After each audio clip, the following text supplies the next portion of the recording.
Oh, ito mga guys ha, tuturo natin yung naging problema ng mga lifter sa Ford Expedition.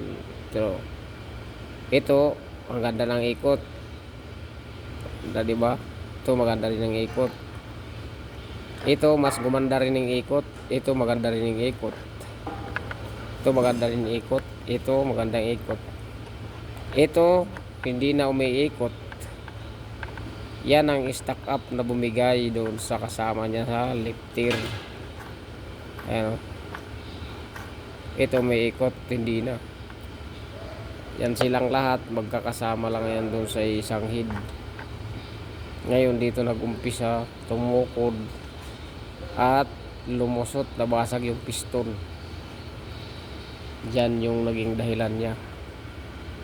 Nang dahil dito lang, ito lang ang problema. Nang dahil dyan, lumusot ang piston, nabasag. Ito yung piston, pakita ko.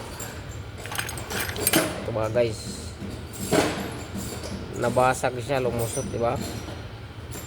Nang dahil lang doon sa problema na yun. Yan lumusot, nabasag. Kaya installation na siya ngayon. Yan, dahil lang doon sa ano na yun, sa lifter. Balik tayo dito. Ito papalitan na to kasi hindi na siya naging flat. Dapat flat ito yung wala na siya, hindi na siya naging flat. Ito yung maganda-ganda pa, naikot yan. Ito hindi na siya umiikot. Yan, yung kaibahan niya, sira na yan.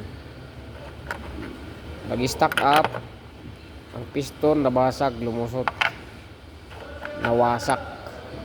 Yan, diba?